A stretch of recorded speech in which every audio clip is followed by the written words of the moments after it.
ಎಲ್ಲರಿಗೂ ನಮಸ್ಕಾರ. ಮಾರ್ವಾಡಿಗಳು ಈ ಹೆಸರು ಕೇಳಿದ ತಕ್ಷಣ ತಲೆಗೆ ಬರೋದೆ ಬಿಸಿನೆಸ್ ಮತ್ತು ದುಡ್ಡು ಅಲ್ವಾ? ಯಾವುದೇ ದೊಡ್ಡ ಪ್ರಚಾರ ಸದ್ದುಗದ್ದಲ ಇಲ್ದೆ ಅವರು ಹೇಗೆ ಕೋಟ್ಯಾಂತರ ರೂಪಾಯಿ ಸಂಪಾದಿಸ್ತಾರೆ? ಇದು ಬರೀ ವ್ಯಾಪಾರನಾ ಅಥವಾ ಇದರ ಹಿಂದೆ ಏನಾದ್ರೂ ದೊಡ್ಡ ಸೀಕ್ರೆಟ್ ಇದೆಯಾ? ಬನ್ನಿ, ಇವತ್ತು ಅವರ ಯಶಸ್ಸಿನ ಆ ಸೂತ್ರಗಳನ್ನ ಒಂದೊಂದಾಗಿ ಬಿಡಿಸಿ ನೋಡೋಣ. ನಮ್ಮೆಲ್ಲರ ಮನಸ್ಸಲ್ಲೂ ಒಂದು ಪ್ರಶ್ನೆ ಇರುತ್ತೆ. ಈ ಮಾರ್ವಾಡಿಗಳೇನು, ಮನೆಯಲ್ಲಿ ದುಡ್ಡಿನ ಗಿಡ ಏನಾದ್ರೂ ನೆಟ್ಟಿದಾರಾ? ಹೇಗೆ ಅವರಿಗೆ ಅಷ್ಟೊಂದು ದುಡ್ಡು ಬರುತ್ತೆ ಅಂತ? ಹೌದು, ಈ ಕುತೂಹಲಕಾರಿ ಪ್ರಶ್ನೆಗೆ ನಾವಿವತ್ತು ಉತ್ತರ ಹುಡುಕೋಕೆ ಹೊರಟಿರೋದು. ಅವರ ಯಶಸ್ಸು ಯಾಕೆ ಇಷ್ಟು ಮುಖ್ಯ ಅಂತ ಯೋಚನೆ ಮಾಡ್ತಿದ್ದೀರಾ?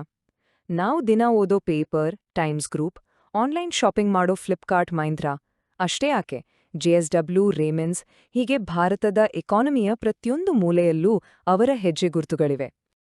ಆದ್ರೆ ಈ ಯಶಸ್ಸಿನ ಹಿಂದೆ ಯಾವುದೇ ಮ್ಯಾಜಿಕ್ ಇಲ್ಲ. ಇದು ಪಕ್ಕಾ ಒಂದು ಡಿಸಿಪ್ಲಿನ್.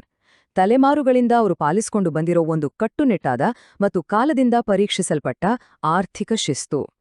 ಹಾಗಿದ್ರೆ ಏನದು ಡಿಸಿಪ್ಲಿನ್, ಏನದು ಸೀಕ್ರೆಟ್?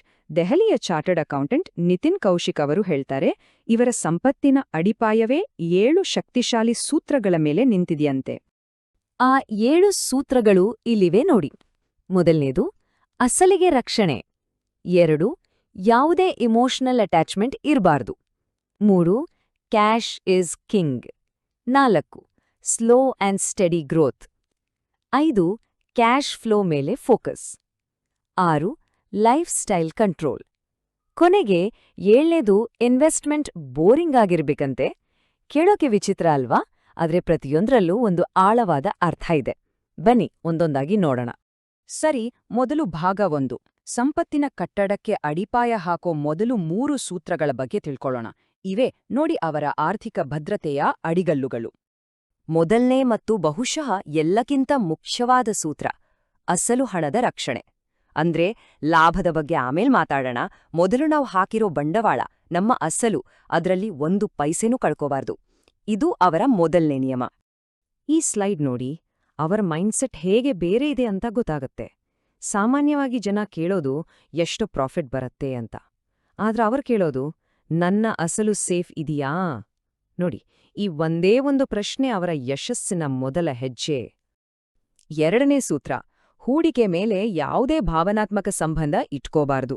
ಅಂದ್ರೆ ಒಂದು ಬಿಸ್ನೆಸ್ ಲಾಭ ತಂದ್ಕೊಡ್ತಿಲ್ಲ ಅಂದ್ರೆ, ಅಯ್ಯೋ ಇದು ನಾನ್ ಶುರು ಮಾಡಿದ್ದು ಅನ್ನೋ ಸೆಂಟಿಮೆಂಟ್ಸ್ಗೆಲ್ಲ ಜಾಗ ಇಲ್ಲ. ಡಾಕ್ಟರ್ ರೋಗಿಗೆ ಆಪರೇಷನ್ ಮಾಡದ ಹಾಗೆ ಲೆಕ್ಕಾಚಾರ, ಪ್ರಾಫಿಟ್ ಅಷ್ಟೇ. ಲಾಭ ಬಂದ್ರೆ ಉಂಟು, ಇಲ್ಲಾಂದ್ರೆ ಅದರಿಂದ ಹೊರಗೆ. ಇನ್ನು 3ನೇ ಅತಿ ಪ್ರಮುಖ ಸೂತ್ರ, ಕ್ಯಾಶ್ ಈಸ್ ಕಿಂಗ್. ಅಂದ್ರೆ ಕೈಯಲ್ಲಿ ಯಾವಾಗ್ಲೂ ನಗದು ಹಣ ಇರಬೇಕು. ತಮ್ಮ ಸಂಪತ್ತಿನ ಒಂದು ದೊಡ್ಡ ಭಾಗವನ್ನ ಲಿಕ್ವಿಡ್ ಕ್ಯಾಶ್ ಆಗಿ ಇಟ್ಟಿರ್ತಾರೆ. ಯಾಕೆ ಅಂತೀರಾ? ಇಲ್ಲಿರೋ ನಂಬರ್ ನೋಡಿ, ತಮ್ಮ ಒಟ್ಟು ಆಸ್ತಿಯಲ್ಲಿ 15-25% ಅಷ್ಟೊಂದು ಹಣವನ್ನ ಕ್ಯಾಶ್ ಆಗಿ ಇಟ್ಕೊಳ್ತಾರೆ. ಯಾಕೆ? ಇದರ ಗಮ್ಮತ್ತೇ ಬೇರೆ. ಮಾರ್ಕೆಟ್ ಫುಲ್ ಡೌನ್ ಆದಾಗ ಎಲ್ಲರೂ ಹೆದ್ರುಕೊಂಡು ಮಾರಾಟ ಮಾಡ್ತಿರ್ತಾರಲ್ವಾ, ಆಗ ಇವರು ಅದೇ ದುಡ್ಡಿನಿಂದ ಕಡಿಮೆ ಬೆಲೆಗೆ ಆಸ್ತಿಗಳನ್ನ ಖರೀದಿ ಮಾಡ್ತಾರೆ. ಇದೇ ನೋಡಿ ನಿಜವಾದ ಆಟ. ಸರಿ, ಅಡಿಪಾಯತೋ ಸ್ಟ್ರಾಂಗ್ ಆಯ್ತು. ಈಗ ಮುಂದಿನ ಭಾಗದಲ್ಲಿ ಆ ಸಂಪತ್ತನ್ನ ಹೇಗೆ ನಿಧಾನವಾಗಿ ಆದ್ರೂ ಗಟ್ಟಿಯಾಗಿ ಬೆಳೆಸ್ತಾರೆ ಅನ್ನೋದನ್ನ ನೋಡೋಣ. 4ನೇ ಸೂತ್ರ, ಆಮೆ ಮೊಲ್ದ ಕಥೆ ಕೇಳಿದ ಹಾಗೆ ನಿಧಾನ ಮತ್ತು ಸ್ಥಿರವಾದ ಬೆಳವಣಿಗೆ. ರಾತ್ರೋರಾತ್ರಿ ಶ್ರೀಮಂತರಾಗೋ ಸ್ಕೀಮ್ಗಳ ಕಡೆ ಇವರು ತಿರುಗಿಯೂ ನೋಡಲ್ಲ. ಅವರ ಫೋಕಸ್ ಇರೋದು ಲಾಂಗ್ ಟರ್ಮ್ ಮೇಲೆ. ವರ್ಷಕ್ಕೆ ಒಂದು 12-15% ರಿಟರ್ನ್ ಬಂದ್ರೆ ಸಾಕಂತೆ. ಇದನ್ನೇ ಪವರ್ ಆಫ್ ಕಂಪೌಂಡಿಂಗ್ ಅನ್ನೋದು. ಅಂದ್ರೆ ಬಡ್ಡಿ ಮೇಲೆ ಬಡ್ಡಿ ಬರೋದು. ಒಂದು ಚಿಕ್ಕ ಹಿಮದ ಉಂಡೆ ಬೆಟ್ಟದಿಂದ ಉರುಳುತ್ತಾ ಹೇಗೆ ದೊಡ್ಡದಾಗುತ್ತೋ, ಈ ಚಾರ್ಟ್ನಲ್ಲಿ ನೋಡಿ, ಒಂದು ಸಣ್ಣ ಹೂಡಿಕೆ 30 ವರ್ಷಗಳಲ್ಲಿ ಎಂಥ ದೊಡ್ಡ ಮೊತ್ತವಾಗಿ ಬದಲಾಗಿದೆ. 5ನೇ ಸೂತ್ರ, ಕ್ಯಾಶ್ ಫ್ಲೋ ಮೇಲೆ ಗಮನ. ಅಂದ್ರೆ ಒಂದು ಆಸ್ತಿ ಇದ್ರೆ ಅದು ಸುಮ್ನೆ ಕೂರ್ಬಾರ್ದು, ಅದು ದುಡಿಬೇಕು. ಅದರ ಬೆಲೆ ಜಾಸ್ತಿಯಾಗುತ್ತೆ ಅಂತ ಕಾಯೋ ಬದಲು ಆ ಆಸ್ತಿಯಿಂದ ಪ್ರತಿ ತಿಂಗಳು ಬಾಡಿಗೆ ತರಹ ಆದಾಯ ಬರ್ತಾನೇ ಇರ್ಬೇಕು. ಈ ವ್ಯತ್ಯಾಸ ನೋಡಿ ಎಷ್ಟು ಸ್ಪಷ್ಟವಾಗಿದೆ. ಸಾಮಾನ್ಯವಾಗಿ ಜನ ಬೆಲೆ ಏರಿಕೆಗಾಗಿ ಕಾಯ್ತಾರೆ, ಆದರೆ ಮಾರ್ವಾಡಿಗಳು ಪ್ರತಿ ತಿಂಗಳು ಆದಾಯ ಬರೋ ಹಾಗೆ ನೋಡ್ಕೊಳ್ತಾರೆ. ಇದರಿಂದ ಮಾರ್ಕೆಟ್ ಮೇಲೆ ಕೆಳಗೆ ಆದ್ರೂ ಅವರ ಆದಾಯದ ಹರಿವು ನಿಲ್ಲೋದೇ ಇಲ್ಲ. ಇದೇ ನೋಡಿ ಅವರ ಸ್ಟೆಬಿಲಿಟಿಯ ಸೀಕ್ರೆಟ್. ಸರಿ, ಕೊನೆಯದಾಗಿ ಈ ಎಲ್ಲಾ ಫೈನಾನ್ಷಿಯಲ್ ರೂಲ್ಸ್ ಅವರ ವೈಯಕ್ತಿಕ ಜೀವನದ ಜೊತೆ ಹೇಗೆ ಕನೆಕ್ಟ್ ಆಗಿದೆ ಅನ್ನೋದನ್ನ ನೋಡೋಣ. 6ನೇ ಸೂತ್ರ, ಲೈಫ್ ಸ್ಟೈಲ್ ಮೇಲೆ ಕಂಟ್ರೋಲ್. ಇದರರ್ಥ ಸಂಬಳ ಜಾಸ್ತಿಯಾದ ತಕ್ಷಣ ಐಫೋನ್, ಹೊಸ ಕಾರು ಅಂತ ಓಡೋದಲ್ಲ. ಮೊದಲು ಆ ದುಡ್ಡಿಂದ ಒಂದು ಅಸೆಟ್ ಅಂದ್ರೆ ಆಸ್ತಿ ಮಾಡೋದು, ಆಮೇಲೆ ಆ ಆಸ್ತಿಯಿಂದ ಬರೋ ಲಾಭದಲ್ಲಿ ಲೈಫ್ ಸ್ಟೈಲ್ ಅಪ್ಗ್ರೇಡ್ ಮಾಡ್ಕೊಳ್ಳೋದು. ಐಷಾರಾಮಿ ವಸ್ತುಗಳಿಗಾಗಿ ಸಾಲ ಮಾಡೋದು ಅವರ ಡಿಕ್ಷನರಿಲೇ ಇಲ್ವಂತೆ. ಮತ್ತು ಕೊನೆಯದಾಗಿ 7ನೇ ಸೂತ್ರ, ಇನ್ವೆಸ್ಟ್ಮೆಂಟ್ ಬೋರಿಂಗ್ ಆಗಿರ್ಬೇಕು. ಏನಿದು?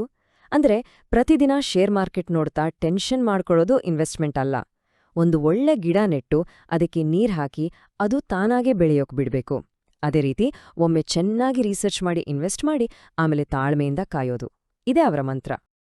ಹಾಗಾದ್ರೆ ಈ ಎಲ್ಲಾ ಸೂತ್ರಗಳಿಂದ ನಾವು ಕಲಿಯಬೇಕಾದ ಪಾಠ ಏನು ಮತ್ತು ನಮ್ಮ ಜೀವನದಲ್ಲಿ ಅಳವಡಿಸಿಕೊಳ್ಳಬಹುದಾದ ಮೊದಲ ಹೆಜ್ಜೆ ಯಾವುದು? ನೋಡೋಣ ಬನ್ನಿ. ಈ ಒಂದು ಮಾತು ಅವರ ಸಂಪೂರ್ಣ ಫಿಲಾಸಫಿಯನ್ನ ಹೇಳುತ್ತೆ. ಹಣ ಗಳಿಸುವುದು ಒಂದು ಕಲೆ ಆದರೆ ಅದನ್ನು ಉಳಿಸುವುದು ಒಂದು ತಪಸ್ಸು. ಅಪ್ಪಾ, ಅಂದ್ರೆ ಅವರು ತಾವು ಸಂಪಾದಿಸಿದ ಬಂಡವಾಳಕ್ಕೆ ಒಂದು ರೀತಿ ದೈವಕ್ಕೆ ಕೊಡುವ ಗೌರವವನ್ನೇ ಕೊಡ್ತಾರೆ. ಹಾಗಾದ್ರೆ ನಾವು ತೆಗೆದುಕೊಳ್ಳಬೇಕಾದ ಮೊದಲ ಹೆಜ್ಜೆ ಯಾವುದು? ಯಾವುದೇ ಹೂಡಿಕೆ ಶುರು ಮಾಡೋಕ್ಕೂ ಮುಂಚೆ ಕನಿಷ್ಠ 6 ರಿಂದ 8 ತಿಂಗಳ ಖರ್ಚಿಗೆ ಆಗುವಷ್ಟು ಹಣವನ್ನ ಒಂದು ಎಮರ್ಜೆನ್ಸಿ ಫಂಡ್ ಆಗಿ ಸೈಡ್ಗಿಡಬೇಕು. ಇದು ಒಂದು ರೀತಿ ಸೇಫ್ಟಿ ಜಾಕೆಟ್ ಇದ್ದಂಗೆ.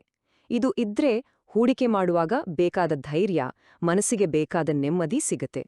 ಹಾಗಾದ್ರೆ ಕೊನೆಯಲ್ಲಿ ಒಂದು ಪ್ರಶ್ನೆ ಮೂಡುತ್ತೆ. ಈ ಪಾಠಗಳಿಂದ ಸ್ಫೂರ್ತಿ ಪಡೆದು ಆರ್ಥಿಕ ಶಿಸ್ತಿನ ಕಡೆಗೆ ಇಡಬಹುದಾದ ಮೊದಲ ಹೆಜ್ಜೆ ಯಾವುದು? ಈ ಬಗ್ಗೆ ಯೋಚಿಸೋಣ. ಈ ಆರ್ಥಿಕ ಪಯಣ ಯಶಸ್ವಿಯಾಗಲಿ.